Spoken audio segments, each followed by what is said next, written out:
In 2011. This is Skyrim. It looks beautiful. Here it is running on the 360. It is a huge, epic fantasy game where you can be who you want and do whatever you want. We're really, really pushing the hardware.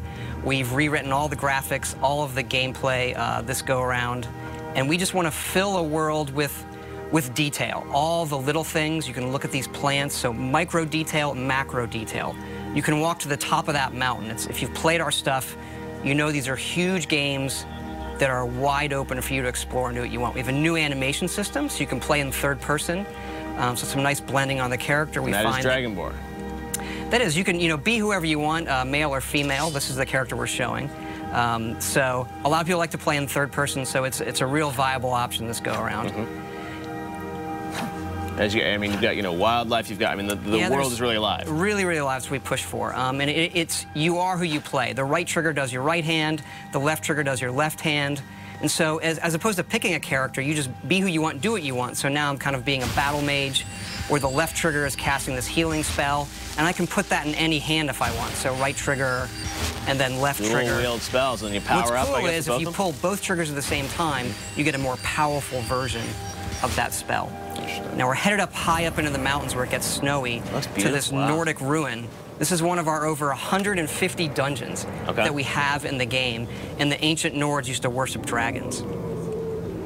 So here we are inside the dungeon with our bow. We do have a lot of cool stealth gameplay as well. So we really want to pay off on all of those different styles of gameplay, whether it's stealth, melee, magic.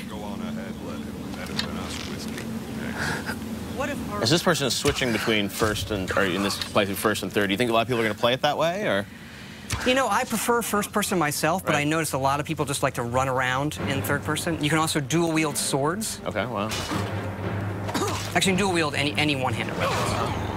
And you'll see me use a shout here. It's one of our magic powers you can do.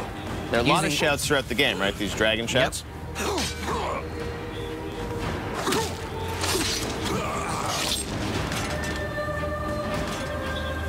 And up here we're seeing the undead, the Draugr, who live in this Nordic ruin.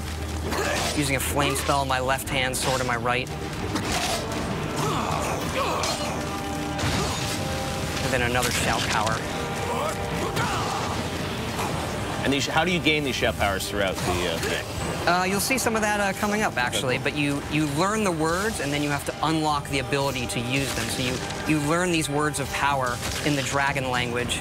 And the dragons in the game are a big feature, and when they're doing things, they're using the words as well. There are staves you can use to light areas of dungeons on our way out of this dungeon. Wow.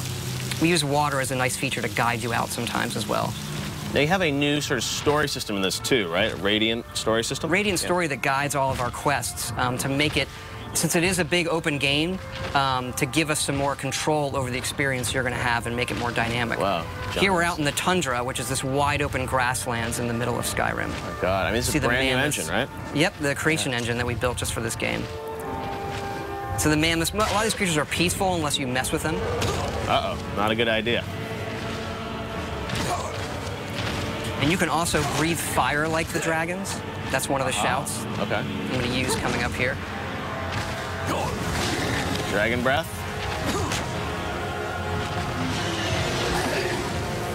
Aha. And dragons can attack anything. They're dynamic creatures. We don't script them. So when we're playing the game, we don't know what they're going to do often. They are these big boss fights that are dynamic and interesting in ways that, we've never experienced in a game before. Now, I read a rumor online this week that the game is over 300 hours, or you can spend at least 300 hours in the game. There is at least 300 hours in it. We kind of have stopped counting. There's so much stuff in this game. Oh, and here's a battle with a non-friendly dragon. Kind of getting some help from the guards of this tower here. And then when they die, you absorb their souls, and this allows you to unlock words of power, shouts that you've learned, and power them up. And then we also have fights in the game in times where there are multiple dragons. So here comes another one up there, a frost dragon. They're even more powerful than the dragon that I just defeated with the help of the guards. And what's cool about this game is, dragons are not just going to come into the, the final 10% of the game. I mean, you're going to see them throughout the game, right? They are creatures like any other, and you see them not from the initial get-go, but you see them throughout the game, yes. I was reading your character sort of starts this game. You're on your way to your execution. Is that true? You are being led to your execution. This is another shout there, Storm Call. So this calls a storm that brings lightning down to defeat your enemies. One of the more powerful shouts. Right.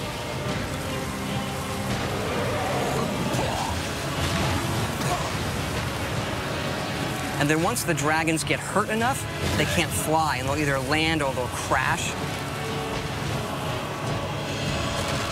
And how will your relationship with these dragons change throughout the game? I mean, obviously, there's some that will be friendly to you.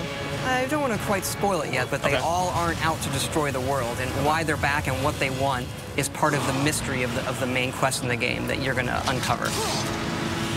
Wow, very cool. Justine, are there any questions from fans for Todd? I have a question here from Jerry V on Facebook. Says, love the guilds in Oblivion. I wonder if the fractions are going to return. Do you think it'll happen?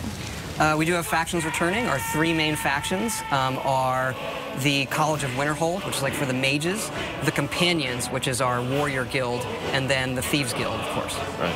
Very cool. And there's the beautiful Skyrim logo, and the date we know is going to be 11/11/11, which Absolutely. is coming out in November. Very cool. Justine, any more questions?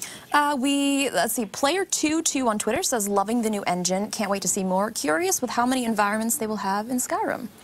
There's a lot. It's another thing where we stopped counting. I mean, we have 7 major different regions in the game. You've seen some of that where we get into snowy mountains and pine forests and fall forests, that open tundra, lots of different dungeon types. I mean, we go at this each time trying to make the biggest, craziest role-playing game we possibly can and let people just do whatever they want.